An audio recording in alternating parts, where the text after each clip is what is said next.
कई 5 हिंदी कविता। हम मैथिली शरण गुप्त के बारे में पढ़ा हमने। हम भारतीय कविता पढ़ रहे थे। भारत भारती का हमने इंट्रोडक्शन देखा। 3 पार्ट में इसको डिवाइड करके एक्सप्लेन किया गया है। तो पहला पार्ट क्या है? अतीत का विश्लेषण। भारत का अतीत क्या है, दूसरे में वर्तमान है और तीसरे में भविष्य है। तीनों को अलग अलग करेंगे। पहले अतीत का विश्लेषण।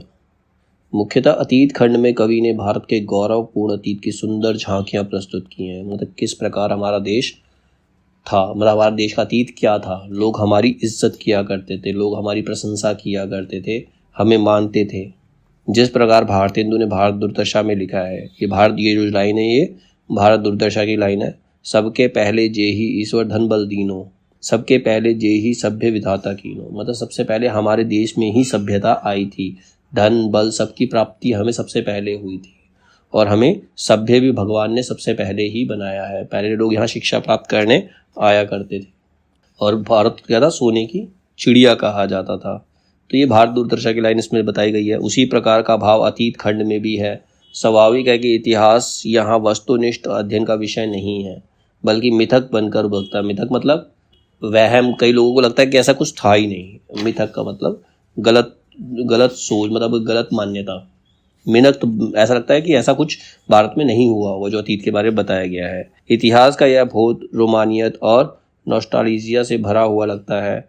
वस्तुतः यह इतिहास का उपयोगितापूर्ण नज़रिया है, जिसमें इतिहास वर्तमान की ज़रूरतों के सांचों में ढलकर प्रस्तुत हुआ है। मतलब अतीत की बात इसलिए की गई है ताकि वर्तमान में लोगों के अंदर जोश भरा जा सके। अतीत खंड के कुछ प्रसंग इस प्रकार है, कुछ प्रसंग लिए इन्होंने। पहला है, भारत विश्व के सभी देशों से अधिक विकसित था। सबसे ज़्यादा डेवलप्ड भारत था। इसके लिए लाइन लिखी है, संपूर्ण देशों से अधिक किस देश का उत्कर्ष है, उसका की जो ऋषि भूमि है वह कौन? भारतवर्ष। तो सभी देशों से ज़्यादा देश उत्कर्ष, सबसे ज़्यादा उन्नत देश जो है वो भारत ही है। ये भारत ही है जो ऋषियों की भूमि है। भारत में रहने को देवता भी तरसते हैं। मतलब हमारा अतीत ऐसा है कि यहाँ पर देवता भी जन्म लेते हैं। सुरलोक में भी गीत ऐसे देवगण गाते रहे, है धन्य भारतवर्षवासी, धन्य भारतवर्ष है। मतलब जो भारत में रहे हैं, जो जिनका जन्म भारत में हुआ है वो किस्मत वाले हैं। तो देवता भी यहाँ जन्म लेने के लिए तरसते हैं। सुरलोक से भी सर्वथा उसका अधिक उत्कर्ष है। मतलब ये देवलोक से भी, मतलब स्वर्ग से भी ज़्यादा ऊपर इसका उत्कर्ष माना जाता था अतीत के अंदर। सबसे पहले ज्ञान व सभ्यता का विकास भारत में हुआ। इसके प्रमाण हेतु गुप्त जी ने भारत भारती में डॉक्टर हंटर का निम्नलिखित कथन उद्धृत किया है। मतलब डॉक्टर हंटर ने एक बात कही थी। क्या कही थी? प्राचीन काल में हिंदुओं को शल्य चिकित्सा करने में संकोच ना था। उन्होंने वैदक में यूनानियों से कुछ भी नहीं सीखा, वरन उन्हीं को बहुत कुछ सिखलाया। यही बात वे कविता के रूप में कहते हैं। मतलब हम जो चिकित्सा है, जो इलाज था, वो भारत में अपने आप हुआ करता था। देसी जड़ी बूटी से इलाज करते हैं। बाहर वालों से नहीं सीखा इलाज करना, बल्कि उन्होंने हमसे इलाज करना सीखा। चिकित्सा के क्षेत्र में भी भारत आगे था। अब इसके लिए लाइन लिखी है, संसार को पहले हम ही ने ज्ञान शिक्षा दान की, आचार की, व्यापार की, व्यवहार की, विज्ञान की। मतलब कैसी भी शिक्षा हो, चाहे आचार की, आचार मतलब किस प्रकार से हम एक दूसरे से बिहेव करना चाहिए, व्यापार की मतलब बिजनेस कैसे करना चाहिए, विज्ञान साइंस मतलब विज्ञान तरक्की कैसे कर रही है, ये सब शिक्षा भारतवासियों ने ही सबको दान में दी थी सबसे पहले। फिर आगे लिखते हैं कि त्याग व दान करना तो हमारी संस्कृति के प्राणत्व रहे हैं।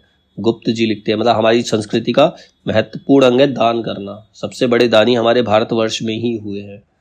चाहे उसको दानी में राजा बलि को ले लो, वो एक राक्षस था, लेकिन फिर भी उसने अपना सब कुछ दान कर दिया। जब भगवान ने वामन अवतार लिया तो उन्होंने 3 पग धरती मांगी थी। तो 3 पग धरती में भगवान ने सबसे पहले धरती नाप दी, फिर स्वर्ग और पाताल नाप दी। अब तीसरा पग रखने के लिए तो उन्होंने कहा था तुम मेरे सर पे रख सकते हो अपना तीसरा पैर जो है। तो सब कुछ दान कर दिया था, राक्षस होते हुए भी। ऐसी भारतवर्ष की परंपरा थी। भारतीकरण के बारे में हमने पढ़ा है। कर्ण जैसा दानवीर कोई हो ही नहीं सकता। उसने अपनी सुरक्षा, जो जिस कवच से उसकी सुरक्षा होती थी, वो कवच तक दान दी, जबकि वो जानते थे कि वो इंद्र का प्रपंच है, लेकिन फिर भी उन्होंने उसको दान कर दिया। तो ऐसे दानवीर हमारे भारतवर्ष में ही हुए हैं। लिखते हुए आर्य ही थे जो कभी अपने लिए जीते ना थे, वे स्वार्थरत हो मोह की मदिरा कभी पीते ना थे। दे दी जिन्होंने अस्ति या परमार्थ हित जानी जहाँ, शिवी हरिश्चंद्र ददीची से होते ही जानी यहाँ। अब यहाँ पर दानियों के 3 नाम लिए हैं। शिवी, राजा शिवी कौन थे? राजा शिवी ये वो थे कि एक बात जब कबूतर का पीछा करते हुए उनके दरबार में पहुंच जाता, शिवी के दरबार में पहुंच जाता है, तो कबूतर जो अपनी रक्षा के लिए राजा शिवी के पास पहुंच जाता है। तो राजा शिवी उसे रक्षा करना चाहते, तो बाज कहता है कि तुम इसकी तो रक्षा कर लोगे, लेकिन मैं भी भूखा हूँ, तो मुझे भूखा रखना तुम्हारा धर्म नहीं है। तो जितना वजन कबूतर का था उतने ही वजन उन्होंने अपने खुद का मांस काट के उसको दान में दिया, ताकि उसका भी पेट भर सके और उस कबूतर की भी रक्षा हो सके। हरिश्चंद्र ने तो एक ऋषि को अपना सब कुछ तब दान में दे दिया जब उन्होंने कहा कि स्वप्न में तुमने मुझे अपना सब कुछ देने के लिए, मेरे एक ऋषि आए, परीक्षा लेने के लिए आए थे, उन्होंने कहा मुझे स्वप्न आया कि तुमने अपनी सारी भूमि सब कुछ मुझे दान कर दिया। तो उन्होंने बिना सोचे समझे सब कुछ उनको दान कर दिया। दान करने के बाद कहते दान तब ही मान्य होगा जब तुम मुझे कुछ मतलब दोगे, दक्षिणा वगैरह दे के तभी दान दे सकते हो। अब तो सब कुछ तो दान कर चुका, उसका कुछ नहीं है। तो कहता तुम राज्य की मुद्रा इस्तेमाल नहीं कर सकते, लेकिन तुम्हें मुझे इतनी मुद्राएं देनी है। तब उसके लिए क्या करता है, बाजार में जाके खुद का, अपने बच्चे का, अपनी बीवी को, सबको बेच देता है, खुद को भी बेच देता है। ऐसे ऐसे दानी हमारे यहाँ हो गए हैं। दानी हरिश्चंद्र की कहानी है। दधीची ऋषि कौन थे? दधीची ऋषि एक राक्षस था जिसको महादेव से वरदान प्राप्त था कि वो उस ऋषि की हड्डियों से बने वज्र से ही बनेगा। तो उस राक्षस को मारने के लिए अपनी खुद की हड्डियां दान कर दी, जिससे वज्र बना और राक्षस का अंत हुआ। तो ऐसे ऐसे दानी यहाँ पर हुए हैं। दान में भी जो भारतवर्ष है वो सबसे आगे है। भारत की स्त्रियां महान थी क्योंकि वो भगवान से पहले पति की वंदना करती थी। पति के प्रति मन वचन क्रम से समर्पित रहने को ही अपना धर्म समझती थी। अब उन स्त्रियों के बारे में इसके अंदर बताया गया है। पूजन किया पति का स्त्रियों ने भक्तिपूर्ण विधान से, अंचल पसार प्रमाण कर फिर भी विनय भगवान से, विश्वेश हम अबला जनों के बल तुम्ही हो सर्वदा, पतिदेव की मति गति तथा दृढ़ होती हमारी रति सदा। मतलब जो भी पत्नियां अपने पति की लंबी उम्र के लिए भगवान से प्रार्थना करती हैं, व्रत करती हैं, सब कुछ करती हैं, ऐसी स्त्रियां भी सिर्फ भारतवर्ष में ही होती है। ये व्रत का चलन सिर्फ भारत में ही है, किसी और देश में नहीं है। ठीक है। अतीत खंडों पर कई विचारकों ने प्रश्न उठाए हैं। अब अतीत के बारे में जो कुछ लिखा, कईयों के मन में आते हैं, प्रश्न आते हैं। यह इतिहास बोध न सिर्फ एक तरफा तथा मिथिक की कृति है, बल्कि वर्तमान समय में अस्वीकार्य भी है। मतलब ये जो चीजें बताई हैं, ऐसा कौन हो सकता है कि जो कबूतर के बदले अपना मांस काट कर दे देगा? कई लोग मानने को तैयार नहीं होते। ऐसा कौन हो सकता है कि जो एक राक्षस को मारने के लिए अपनी हड्डियों का दान दे देगा? ऐसा कौन हो सकता है कि स्वप्न में किसी को दिए वचन को पूरा करने के लिए सब कुछ दान कर देगा? तो इसको लोग मिथक भी मानते हैं। वर्तमान में ये चीजें स्वीकार्य नहीं है, आज की डेट में ये प्रैक्टिकल नहीं है। गुप्त जी की दृष्टि आर्य केंद्रित, पुरुष केंद्रित तथा हिंदू केंद्रित रही है। वे बार बार आर्य जाति की महिमा का गान करते हैं, जबकि वर्तमान भारत में आर्य अनार्य विवाद सांस्कृतिक संकट उत्पन्न करता है। इसमें न केवल दक्षिण भारत के लोगों की भावनाएं चोटिल होती, दक्षिण भारत के जो लोग हैं वो इन बातों को मानते ही नहीं है, हमारे रीति रिवाजों को वो मानते ही नहीं है, बल्कि पूर्वोत्तर भारत भी स्वयं को इससे उपेक्षित पाता है। उनकी दृष्टि हिंदू केंद्रित भी है, क्योंकि वे बार बार हिंदू शब्द का प्रयोग करते थे। यह वही समस्या है जो उस समय के गर्मपंथी आंदोलन, जिसका नेतृत्व बाल गंगाधर तिलक जैसे नेता कर रहे थे, के सामने आई थी। हिंदू शब्द व हिंदू प्रतीकों का प्रयोग करने से उद्बोधन तो प्रभावपूर्ण हो जाता है, किंतु जो गैर हिंदू तबका है वह स्वयं को आंदोलन से जोड़ नहीं पाता। अब हम भगवान की, राजा शिवी की, हरिश्चंद्र की बातें करते तो जो मोहम्मडन लोग होंगे हमारे यहाँ के, वो उस चीज को मानने से इनकार करेंगे, उसको मानना ही नहीं चाहेंगे।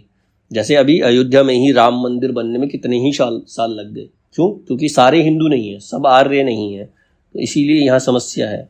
यह वही समस्या है जो उस समय की गर्मपंथी आंदोलन में थी।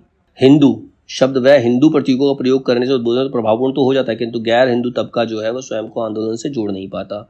भारतीय हिंदू भी जब हिंदी, हिंदू और हिंदुस्तान का नारा देते हैं तो यह समस्या उनके साथ भी उठ खड़ी होती है। जिस प्रकार भारतीय हिंदू ने बलिया वाले व्याख्यान में हिंदू का अर्थ भारतीय बताया, अब वो हिंदू का अर्थ ये नहीं है कि जो देवी देवताओं की पूजा करते हैं। वो कहते हैं मेरा हिंदू से अर्थ यही है जो भारतीय है, जो भारत में रहता है वो हिंदू है, जो हिंदुस्तान में रहता है वो हिंदू है, किसी भी धर्म का हो।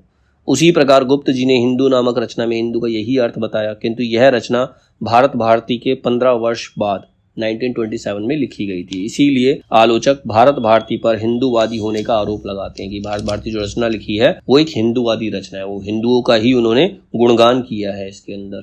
इसी प्रकार अतीत खंड में पुरुषवादी मानसिकता का प्रभाव भी स्पष्ट दिखता है। पुरुषवादी मतलब पुरुषों के ही मान सम्मान को उन्होंने उठाया है, पुरुषों के बारे में ही ज्यादा बातें हुई हैं। आदर्श नारी की जो संकल्पना व्यक्त की गई है वह पुरुष पर निर्भर वह स्वतंत्र व्यक्तित्व से वंचित है। अगर नारी की प्रशंसा भी की गई है तो वो भी किस पर निर्भर करती है? पुरुष पर। अगर सीता का वर्णन है तो सीता का जो अस्तित्व है वो राम के साथ ही है। राधा का वर्णन है तो राधा का अस्तित्व श्री कृष्ण के साथ ही है। ठीक है, तो इसी प्रकार उसमें भी पुरुष ऊपर है। यह पुरुष पर निर्भर वह स्वतंत्र व्यक्तित्व से वंचित है। आज का नारीवाद इसे स्वीकार नहीं कर सकता। इन सीमाओं के बावजूद यह इतिहास बोध पूर्णतः अस्वीकार्य नहीं है, मतलब सभी लोग इसको अस्वीकार नहीं कर सकते। वस्तुतः अंग्रेजों ने साम्राज्यवादी इतिहास का बोध उत्तर है। अंग्रेज लेखक यह साबित करने में लगे थे कि भारत असभ्य जातियों का देश है। अंग्रेज अब आए तो क्या कहते थे, तुम तो अनपढ़ हो, गवार हो, तभी तो हम पर राज कर पाए। मतलब किसी के अंदर कमतरी का भाव, ऐसा भाव भर दो कि वो कुछ कर ही नहीं सकता, तो वो तुम्हारी सारी बातें मानेगा। ठीक है, तो अंग्रेजों ने वही किया कि तुम्हारे पास कोई ज्ञान नहीं है, तुम आगे बढ़ ही नहीं सकते, तुम तरक्की कर ही नहीं सकते हमारे बिना, तभी वो उनकी बात मानते ना। तो उन्होंने ये बोध भारतीयों के अंदर भरा था और उसे सभ्य बनाने का दायित्व, जिसको वे श्वेत व्यक्ति का बोझ कहते थे, अंग्रेजों का है। मतलब वो कहते थे इन काले लोगों को, इन भारतीय लोगों को सभ्य बनाने का जो बोझ है वो हमारे सर पर है, हमें ही इन्हें सभ्य बनाना पड़ेगा। एक अतिवाद का जवाब दूसरा अतिवाद ही होता है, इसीलिए दृष्टिकोण एकांगी होते हुए भी तत्कालीन परिप्रेक्ष्य में अपना महत्व रखता है और कई लोग इससे प्रभावित भी हुए थे। तो ये था अतीत खंड का वर्णन। अब अतीत खंड की कुछ महत्वपूर्ण पंक्तियां हैं। महत्वपूर्ण पंक्तियां क्या हैं? पहले श्लोक में लिखा है, भूलोक का गौरव, प्रकृति का पुण्य लीला स्थल कहाँ, फैला मनोहर गिरि हिमालय और गंगा जल जहाँ, संपूर्ण देशों से अधिक किस देश का उत्कर्ष है, उसका की जो ऋषि भूमि है वह कौन, भारतवर्ष। तो बताया भूलोक का गौरव, पूरी पृथ्वी का गौरव, प्रकृति की पुण्य लीला स्थल, मतलब प्रकृति की जो लीलाएं हुई हैं वो जगह कहाँ है, जहाँ हिमालय फैला हुआ है, बर्फ से ढका हुआ हिमालय फैला है, और जहाँ गंगा जल, गंगा की धार बहती है, जो पता ही मतलब निरंतर बहती रहती है, तो वो कहाँ पर है, सिर्फ भारतवर्ष में है। संपूर्ण देशों से अधिक किस देश का उत्कर्ष है, जितने भी देश हैं संसार में, जितने भी देश हैं, सबसे ऊपर कौन माना जाता है, तो वो कोई और नहीं, वो ऋषि भूमि जो है वो भारतवर्ष ही है। हाँ, वृद्ध भारतवर्ष ही संसार का सिरमौर है, ऐसा पुरातन देश कोई विश्व में क्या कोई और है, भगवान की भवभूतियों का यह प्रथम भंडार है, विधि ने किया नर सृष्टि का पहले यही विस्तार है। कहता हाँ, वृद्ध भारतवर्ष, वृद्ध भारत मतलब पुराना भारतवर्ष, अब वाला नहीं, पुराना भारतवर्ष संसार का सिरमौर है, संसार का मुकुट है। भारत जो है पूरे पृथ्वी का मुकुट के समान है वो। ऐसा पुरातन देश विश्व में कोई और नहीं है, ऐसा पुराना देश विश्व में कोई और है ही नहीं। भगवान की भवभूतियों से, भगवान की लीलाओं से के भंडार यहाँ मिलते हैं, और भगवान ने, विधि ने सबसे पहले यहीं के लोगों को सभ्य बनाया, यहीं के लोगों को शिक्षा दी। भूले हुए को पथ दिखाना यह हमारा कार्य था। राजत्व क्या है, जगत हमको मानता आचार्य था। आतंक से पाया हुआ भी मान कोई मान है, खिंच जाए जिस पर मन स्वयं सच्चा वही बलवान है। कहता हमारा कार्य क्या था, भूले हुए को पथ दिखाना, मतलब हम भूले हुए को रास्ता दिखाते थे, हम सबकी हेल्प करते थे, सबकी मदद करते थे। मतलब जो अंग्रेज थे वो भी यहाँ पर व्यापार करने ही आए थे, व्यापार करने आए थे, बिजनेस करने आए थे। धीरे धीरे उन्होंने हम पर अधिकार कर लिया, हमने उनकी हेल्प की, लेकिन उन्होंने क्या किया, हम पर अधिकार किया। राजत्व किया, मतलब राजत्व कुछ भी नहीं है, लोग हमें आचार्य माना करते थे। हमारे देश की जड़ी बूटियां, हमारे देश का जो ज्ञान था वो किसी और देश में नहीं मिलता था। आतंक से पाया हुआ भी मान कोई मान है, किसी को डराकर अगर तुमने इज्जत पा भी ली तो क्या फायदा उसका, वो सिर्फ डर के मारे इज्जत करेगा, मन से इज्जत नहीं कर सकता। सच्ची इज्जत वही है जो मन से की जाए, तो वही है इसके अंदर। भारतवर्ष का ऐसा मान हुआ करता था, और जिसका मान हो वही एक सच्चा बलवान हो सकता है। जो पूर्व में हमको अशिक्षित या असभ्य बता रहे, वे लोग या तो अज्ञ हैं या पक्षपात जता रहे। यदि हम अशिक्षित थे कहे तो सभ्य वे कैसे हुए, वे आप ऐसे भी नहीं थे आज हम जैसे हुए। मतलब जो हमें अशिक्षित बोलते, जो हमें असभ्य बता रहे हैं, वो लोग या तो अज्ञानी है या वो सिर्फ पक्षपात कर रहे हैं, वो हमें नीचा दिखाना चाहते इसलिए बोल रहे हैं। यदि हम अशिक्षित थे तो हम सभ्य कैसे हो गए, हमारे इतिहास में इतनी सभ्यता कहाँ से नजर आती है। और वो तो जो लोग हमें असभ्य बता रहे हैं वो आज वैसे भी नहीं है जैसे हम हो गए हैं। मतलब हम तो बहुत सभ्य थे, आज इस हालत में ना वो आज भी ऐसे नहीं है, मतलब हमसे ज़्यादा सभ्य वो हो नहीं सकते। कल जो हमारी सभ्यता पर थे हंसे अज्ञान से, वे आज लज्जित हो रहे अधिक अनुसंधान से। जो आज प्रेमी हैं हमारे भक्त कल होंगे वही, जो आज व्यर्थ विरक्त हैं अनुरक्त कल होंगे वही।